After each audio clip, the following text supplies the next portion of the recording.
Stamp size photo কিভাবে বানাতে হয় আজকের এই ভিডিওতে আমি আপনাকে দেখাবো। অনেকের মধ্যে এই প্রশ্নটা এসে থাকে, স্ট্যাম্প সাইজটা আবার কীভাবে দিব, কত সাইজ দেব, ছোট হয়ে যাবে না তো, বড় হয়ে যাবে না তো, এরকমভাবে কিন্তু অনেক প্রশ্ন আসে। তো সেগুলোও কিন্তু আপনাদের মধ্যে অনেক ক্লিয়ার হয়ে যাবে। খুবই সুন্দরভাবে কিন্তু আপনারা স্ট্যাম্প সাইজ ফটো বানাতে পারবেন। তো চলুন কিভাবে বানাবেন আমি আপনাকে প্রথম থেকে শেষ পর্যন্ত দেখাই। তো দেখুন বন্ধুরা, আমি আমার ফটোশপ সফটওয়্যারে একটা ফটো ওপেন করেছি। এই ফটোটা স্ট্যাম্প সাইজ করে বানাবো, যেটা আপনারা লাইভ দেখতে পাবেন। প্রথমত আপনাকে যে কাজটা করতে হবে, ফটোটা যখন আপনি ওপেন করবেন, ওপেন করার পর এই ফটোটাকে স্ট্যাম্প সাইজ করে কেটে নিতে হবে। এবার স্ট্যাম্প সাইজ করে কিভাবে কাটবেন, আপনি চলে আসবেন টুলবারে আসার পরে যে ক্রপ টুল আছে, ক্রপ টুলে ক্লিক করবেন।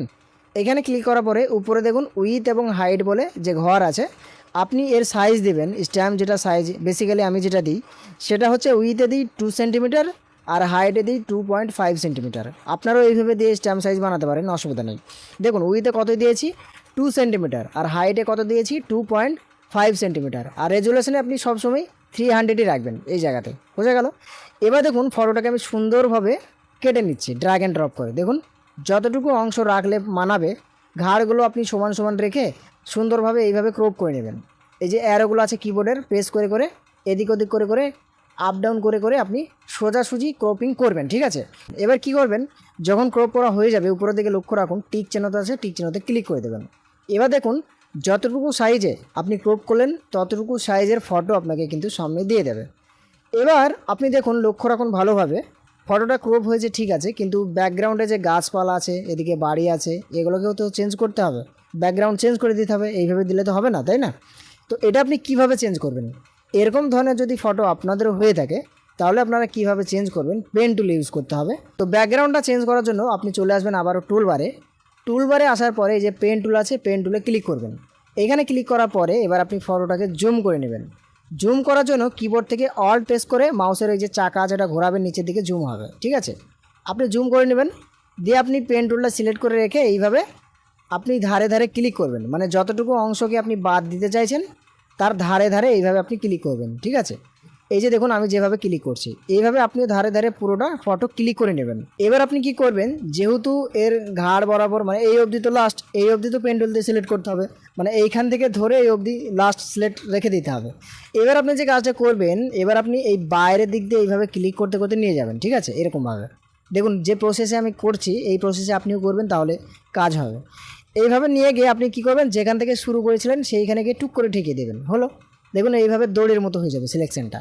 আগে কীরকম ছিল আমি আপনাকে বলি, আগে এরকম ছিল, এরকম পয়েন্ট পয়েন্ট হয়েছিল, দিয়ে যখনই আপনি এই জায়গাতে ঠেকিয়ে দেবেন না, এরকমভাবে দড়ির মতো হয়ে যাবে। দেখুন এবার আপনি কি করবেন, কিবোর্ড থেকে কন্ট্রোল এন্টার প্রেস করবেন একবার, দিয়ে ব্যাকগ্রাউন্ডে যে কালারটা দিতে চাইছেন সেখানে এখান থেকে ব্যাকগ্রাউন্ড কালারটা সিলেক্ট করে নেবেন। আমি আপনাকে দেখানোর জন্য এখান থেকে এই ব্লু কালারটা নিচ্ছি, দিয়ে এখান থেকে ওকে করে দিচ্ছি। এবার আপনি কি করবেন, কিবোর্ড থেকে কন্ট্রোল ব্যাক স্পেস করবেন, তাহলে কি হবে, সঙ্গে সঙ্গে ওই কালারটা ব্যাকগ্রাউন্ডে লেগে যাবে, হলো। এবার দেখুন কিবোর্ড থেকে কন্ট্রোল ডি প্রেস করে দিলেই আপনার মোটামুটি ব্যাকগ্রাউন্ড কমপ্লিট হয়ে যাবে, লেগে যাবে। এবার যে কাজটা আপনি করবেন, আপনি দেখে নেবেন ফটোকের কি কম লাগছে। ফটোকের যদি লাইট বাড়ানোর দরকার হয় লাইটটা বাড়িয়ে দেবেন। তো লাইটটা বাড়ানোর জন্য কিবোর্ড থেকে কন্ট্রোল এম প্রেস করবেন, এইভাবে একটা কার্সর বক্স চলে আসবে, এই দাঁড়টা উপরের দিকে তুলে দেবেন, দিয়ে এখান থেকে ওকে করে দেবেন। আর একবার কিবোর্ড থেকে কন্ট্রোল এল প্রেস করবেন, এইভাবে লেভেলের একটা বক্স খুলবে, এখান থেকে পয়েন্টটা ধরে বাঁ দিকে করবেন আর এই পয়েন্টে ধরে হালকা ডান দিকে করে দেবেন, এইখান থেকে ওকে করে দেবেন। আর একটা জিনিস করবেন, ফেসটাকে ঠিক করার জন্য আপনি চলে আসবেন এখান থেকে ব্রাউন টুলে, এখান থেকে এই যে ডজ টুল বলে লেখা আছে এখানে ক্লিক করে দেবেন। এখানে ক্লিক করার পরে এইভাবে সুন্দরভাবে মুখের উপরে একটু ঘষে দেবেন, তাহলে মুখের যে ফেস যেটা সেটার সাথে একটু হালকা ম্যাচিং হয়ে ফটোটা ফুটবে, বোঝা গেল। এদিকটা আপনি গলাটাও ঠিক করে নেবেন। এখান থেকে আবারও ব্রাউন টুলে সিলেক্ট করে স্পাঞ্জ টুলে ক্লিক করে এরকমভাবে শার্টটাও একটু করে নেবেন যাতে চকচক করে, ঠিক আছে। চাইলে আপনি মাথার চুলটাকেও কালো করতে পারেন, এইভাবে এখান থেকে ব্রাউন টুলে এই যে হাতের মতো যে টুলটা এখানে ক্লিক করবেন, দিয়ে আপনি সুন্দরভাবে এরকমভাবে মাথায় ঘষে দেবেন। দেখুন মোটামুটি কিন্তু ফটোটা লাইন এসেছে। এবার আপনি চাইলে ফটোটাকে প্রিন্ট আউট করে কাস্টমারকে দিতে পারবেন, কোনো অসুবিধা নেই। এবার প্রিন্ট আউটটা কীভাবে করবেন, কিবোর্ড থেকে প্রথমত কন্ট্রোল এ প্রেস করবেন, দিয়ে আপনি উপরের দিকে লক্ষ্য রাখুন এডিট বলে একটা অপশান ক্লিক করবেন, নিচের দিকে লক্ষ্য রাখুন স্ট্রোক বলে লেখা এখানে ক্লিক করে দেবেন। এবার এইভাবে একটা স্ট্রোকের বক্স আসবে। এবার কি করবেন, স্ট্রোকে যে কালারটা দেবেন সেই কালারটা সিলেক্ট করবেন। স্ট্রোক বলতে মানে ফটোকের চার সাইডে যে একটা বর্ডার হয় না, একটা কালার থাকে দেখতে ভালো লাগে বর্ডারের মতো, সেটাকে স্ট্রোক বলা হয়।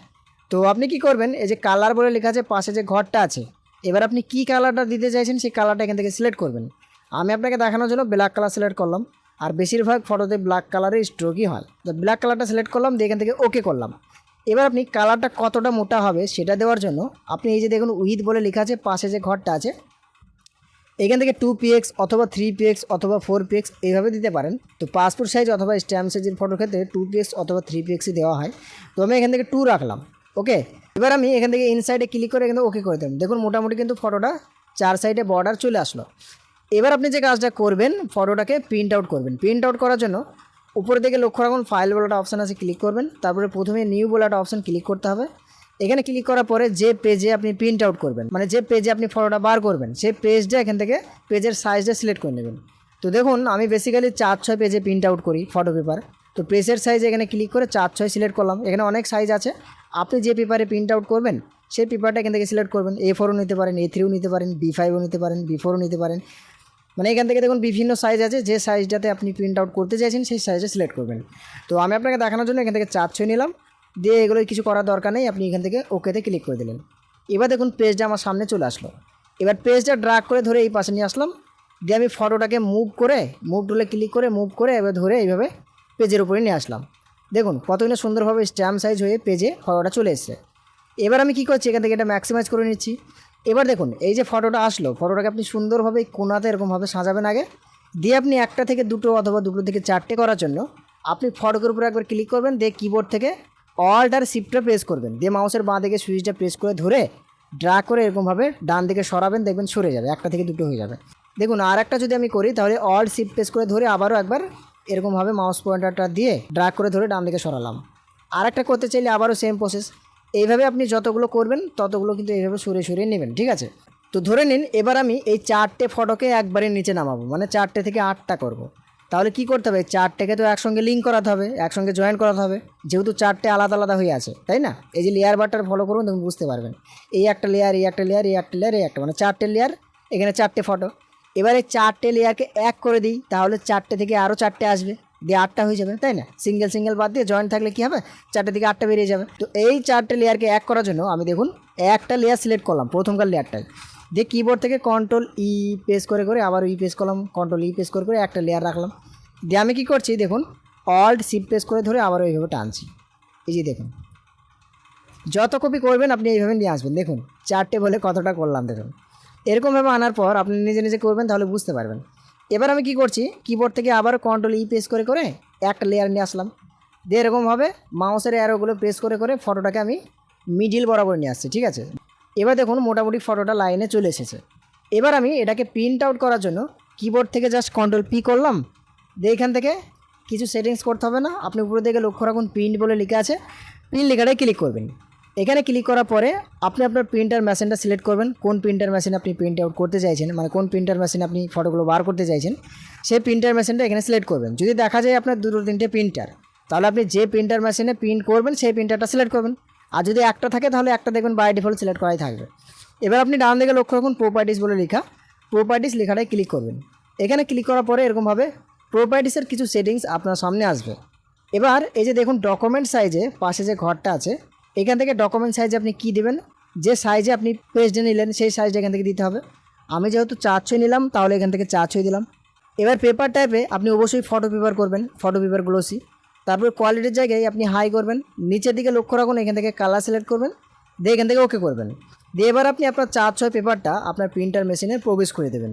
প্রবেশ করানোর পর এখান থেকে ওকে করবেন, আগে ওকে করবেন না, তাহলে আবার ফাঁকাই পেজ নেই কী হবে, মেশিন কিন্তু রেড সিগন্যাল চলে আসবে। আগে ফটো পেপারটা প্রবেশ করাবেন, তারপর এখান থেকে ওকে করবেন। ওকে করার পরে দেখবেন সঙ্গে সঙ্গে আপনার যে ফটোটা আপনি বানালেন প্রিন্ট আউট হয়ে চলে আসবে। তো এই ছিল প্রসেস, এইভাবেই কিন্তু আপনি স্ট্যাম্প সাইজ ফটো বানাতে পারেন। তো ভিডিও ভালো লাগলে একটা লাইক করবেন, আর চ্যানেলে নতুন হয়ে থাকলে চ্যানেলটিকে সাবস্ক্রাইব করে পাশে থাকবেন। আজকের মতন এখান থেকেই দেখা হবে আবারও নতুন ভিডিওতে, নেক্সট ভিডিওতে। ভালো থাকবেন।